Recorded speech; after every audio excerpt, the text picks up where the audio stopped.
Friends, welcome back. तो देखते हैं केसरी 2 मूवी का रिव्यू। अच्छा, हम भी मूवी देख के आ गए, हमने भी रिव्यू किया। इंडियन अमेरिकन व्लॉगर चैनल में हमारा रिव्यू होगा, उसको ज़रूर देखना।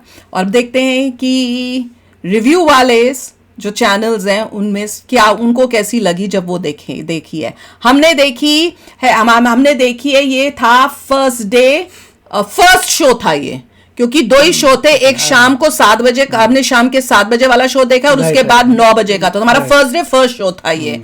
और हमारे थिएटर जो था उसमें 43% सीट्स जो थी, तो लगा लो 50%, आधी सीटें फिल्ड अप थी।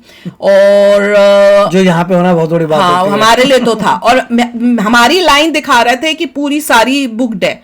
पर हैरानी की बात यह है कि मूवी आधी तक हो गई, साथ में मेरे साथ की 2 सीटें खाली थी। और मुझे इतना वो हुआ कि भैया जिस दिन नहीं आना था तुम पहले बता देते। मैं आधी मूवी तक अपना पर्स अपने यहाँ पे रख के इतनी मुश्किल से बैठी हुई हूँ, मुझे इतना वो प्रॉब्लम हो रही थी, मैं पहले ही पर्स यहाँ रख लेती। तो मुझे उस बारे में बड़ा गुस्सा आया कि ये कौन तो बंदे थे जो सीट लेने के बाद उन्होंने नहीं आए यहाँ, उन्होंने अपना कैंसिल कर दी। पर एनीवे, चलो देखते हैं रिव्यू की क्या रिव्यू है। तो वीडियो शुरू करते हैं। वीडियो शुरू करने से पहले अगर आप चैनल पर नए हो और आपने अभी तक सब्सक्राइब नहीं किया तो जल्दी से पहले सब्सक्राइब के बटन और बेल आइकन को क्लिक कर लो, ताकि आपको हमारे सारे न्यू वीडियोस के नोटिफिकेशन मिल जाएं जैसे हम अपलोड करें। आपको वीडियो पसंद आता है प्लीज लाइक एंड शेयर। चलिए शुरू करते हैं। अक्षय कुमार फेमस है ऐसी मूवीज बनाने के लिए जिनको लोग विद फैमिली देखना पसंद करते हैं। तो फिर ऐसा सिनेमा क्यों बनाया गया जिसको रिलीज से पहले ही अडल्ट सर्टिफिकेट दिया गया? इसको अडल्ट सर्टिफिकेट मिला था OMG 2 के साथ, और उस फिल्म को जिसने देखा आज तक उसमें एक गलती ढूंढ नहीं पाया। इतना अडल्ट बोल्ड टॉपिक पे कैसे इतना इजी मजेदार सिनेमा बनाया, उसका क्रेडिट अक्षय को मिल नहीं पाया। तो अब गलती सुधारिए, जाके थिएटर में तालियां बजाइए। केसरी 2 की बात हो रही है, जिसको लेकर फिल्म के मेकर्स पे लालच का इल्जाम लगा था, क्योंकि ईमानदारी से केसरी पार्ट 1 और पार्ट 2 का आपस में दूर दूर तक कोई लेना देना नहीं था। तो सिर्फ नाम के आगे 2 लिखना है और पैसा कमाना है। मेरी तरह अगर आप भी यही सोच रहे थे तो जाइए थिएटर, आपकी आंखें सिर्फ खुलेंगी नहीं, फटी की फटी रह जाएंगी। बॉलीवुड से निकलने वाली शायद इस साल की अभी तक की सबसे परफेक्ट फिल्म देखी है मैंने, जिसमें स्टोरी, एक्टर की एक्टिंग और कहानी की एंडिंग सब कुछ सोच से परे है।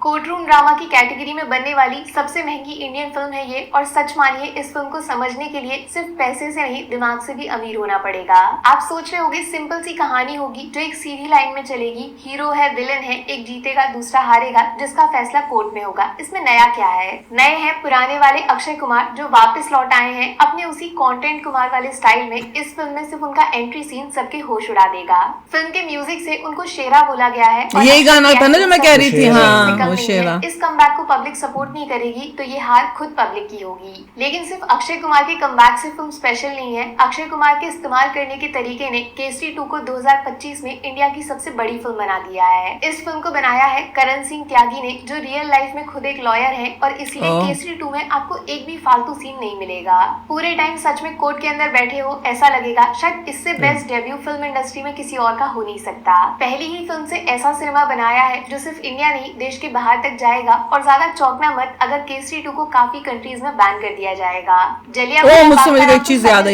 इसकी कहानी भी बचपन में पढ़ी होगी, अब आई है उसको देखने की बारी, और जैसा आप सोच रहे हो वैसा बिल्कुल नहीं है। केसरी 2 कोई मोटिवेशनल, देशभक्ति या फिर प्रोपेगेंडा फिल्म नहीं है। ये एक ब्रूटल डिस्टर्बिंग सिनेमा है। और फिल्म का पहला सीन देखकर आपको लगेगा टिकट खरीद के गलती तो नहीं करती। 1650 लाशों के नीचे से एक छोटे से बच्चे का हाथ बाहर निकलता है, चेहरे पे खून है, आंखों में अपनी माँ की मौत और हाथों में छोटी बहन की लाश। इसी से रिलेटेड जो मैं बोल रही थी, एक बहुत ही जो कभी नहीं हुआ था। जोड़ देगा आपको। के नाम के आगे सर लिखा जाता है, उसको ब्रिटिश सरकार का बड़ा ऑफिसर चुना जाता है। एक ऐसा लॉयर जो अपनी जिंदगी में आज तक कोई केस नहीं हारा, हर बार अंग्रेजों के लिए दूसरों को हराया। फिर ऐसा क्या हुआ, वो आज खुद इस सरकार के खिलाफ केस लड़ रहा है। वो छोटा सा बच्चा जिसको मौत हरा नहीं पाई, जब उसका सामना इस लॉयर से होता है तो कुछ ऐसा पता चलता है कि बिना लड़े कोर्ट के बाहर ये हार मान लेता है। एक किरदार और है इस कहानी में जो ये दावा करता है, सर सी शंकरन नायर का 100% जीत वाला रिकॉर्ड सिर्फ इसीलिए नहीं टूटा क्योंकि कोर्ट में ये उनके सामने कभी खड़ा नहीं हुआ।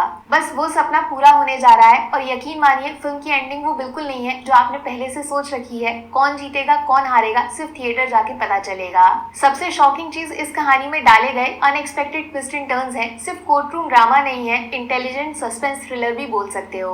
बस एक गलती से भी मत करना, केसरी 2 को सरदार उधम के साथ कंपेयर मत करना। टॉपिक भले ही सेम है, लेकिन दोनों बहुत अलग अलग फिल्में हैं और दोनों की दोनों मास्टरपीस हैं। काफी लोग बोलेंगे केसरी 2 में एंटरटेनमेंट नहीं है, फिल्म डॉक्यूमेंट्री ऐसी बोरिंग बनी है। इसमें फिल्म बनाने वाले की नहीं, देखने वाले की गलती है बॉस। क्योंकि केसरी 2 में एंटरटेनमेंट सबसे ज्यादा मिलेगा अगर देखने वाला अपना थोड़ा सा दिमाग खर्च करेगा। म्यूजिक है, डायलॉग्स है, स्टोरी है, सस्पेंस है, जो मांगोगे वो मिलेगा। कोर्ट में दो कमाल के लॉयर्स जो रियल लाइफ स्टोरी से उठाए गए हैं, वो एक दूसरे को हराने के लिए ऐसी बातें बोलते हैं, आप सोच में पड़ जाओगे सामने वाला उसको कैसे उल्टा साबित करेगा।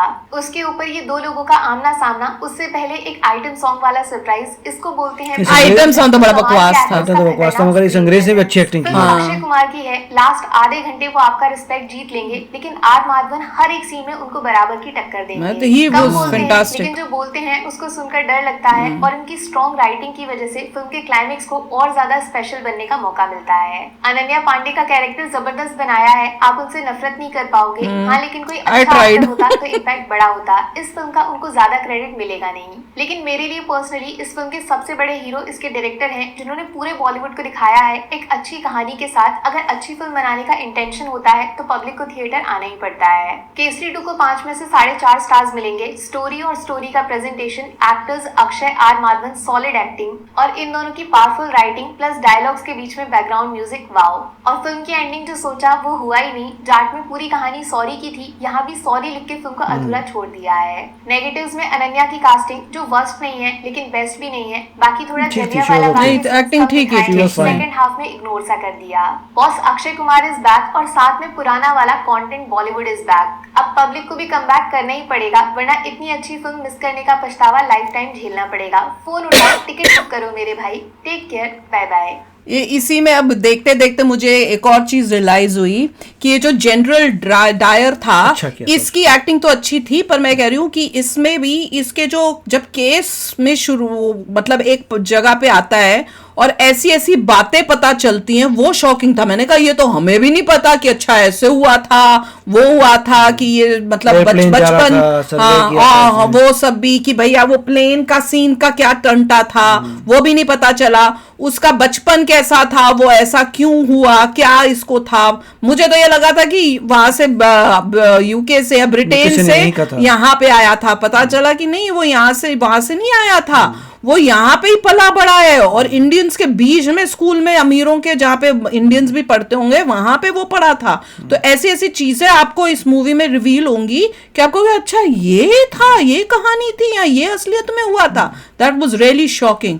और कैसे मतलब एज अ लॉयर कैसे चीजों को पलटते हैं, स्टोरी को घुमाते हैं, दोनों ही, वो भी अमेजिंग था कि वो कैसे बचाने की कोशिश में लगा है, वो ये कैसे इसका पर्दाफाश करने में लगा हुआ है डायर का, वो भी इतना अमेजिंग था कि बातों को कहां से कहां और क्या क्या करते हैं, कोर्ट में क्या क्या चालें चली जाती हैं, वो भी देख के आप हैरान रह जाओगे कि उसको डायर को बचाने के लिए क्या क्या होता है। वो शॉकिंग कि भैया ये सब बहुत अच्छा था। फ्रीडम फाइटर जो वहां बंद हुआ यूके में कौन सा फ्रीडम फाइटर, करतार सिंह था, कौन सा था? यूके में थोड़ी कोई था, वो तो यहीं पे था मेरे ख्याल से, जिसको इसी ने किया था। और कैसे उसका कनेक्शन कैसे होता है पूरी स्टोरी के अंदर, और जलियांवाला का वो भी बहुत ही वो था भैया। मैं देख रही थी कि अपने फ्रीडम फाइटर्स जो थे उन्होंने कितनी सैक्रिफाइस किया है जस्ट कि फ्रीडम हमारे देश को मिले। इससे जो अब आज की जनरेशन है, जो लोग हैं, उनको भी रियलाइज होगा कि कितनी मुश्किलों से हमें अपनी फ्रीडम इतने सालों के बाद मिली थी, और अब हम देश को जब हमें मिला है वो फ्रीडम मिला, हम देश के साथ कर क्या रहे हैं। कहाँ पे उन्होंने डिवाइड एंड रूल का भी दिखाया कि कैसे हिंदू मुस्लिम्स करते थे। मैंने तो उसको देख के मैं कह रही थी अब क्या हो रहा है, अभी भी वही चल रहा है, हिंदू मुस्लिम ही चली जा रहा है। अकल की आई नहीं है कि भैया अपना देश है, रिलीजन में कई लोग डूब के क्या क्या देश के साथ कर रहे हैं, जो गलत चीजें हटाने की कोशिश हो रही है उसके लिए भी खड़े हो जाते हैं रिलीजन के नाम पे। वो सब अच्छी बात थी, इन्होंने जो भी इसमें इंग्लिश कैरेक्टर्स दिखाए थे उनको हिंदी बोलनी आती थी टू सम डिग्री, नहीं, और एक्टिंग अच्छी मेहनत की थी इन्होंने ढूंढने के लिए। वो लड़की जो भी आई थी बूथ में झूठ बयान देने, तो जो भी पॉइंट था कि जो भी इंग्लिश कैरेक्टर्स इसमें आए थे राइट, उनको भी हिंदी आती थी बोलनी। हाँ, और एक्टिंग उनकी भी अच्छी थी। अच्छी थी। ऐसा नहीं है जनरली बाहर के अगर फॉरेनर्स को करो तो उनकी एक्टिंग नकली सी या कंफर्टेबल नहीं, इसमें हर एक बंदे की एक्टिंग वो, आप छोटे से बड़ा किसी को भी देख लो, सबने बहुत बढ़िया एक्टिंग की है। और डेफिनेटली ये movie is a watch for every Indian. अगर आप इस मूवी को नहीं देखने जाओगे तो फिर बाकी मूवियों को देखने का मतलब ही क्या बनता है, मतलब आप इससे ज्यादा क्या बोल सकते हैं। अच्छी मूवी है। तो चलो यार, अभिषेक अन्ना अपने थॉट्स चलते हैं, मिलेंगे नेक्स्ट वीडियो में बहुत ही जल्द। Till then take care and bye bye. तो अगर आप मेरे इस चैनल पे नए हो तो जल्दी से सब्सक्राइब के बटन को हिट करो और बेल आइकन को क्लिक करो, ताकि आपको मेरा जब नया वीडियो मैं लगाऊं आपको उसके बारे में जल्दी से पता चल जाए।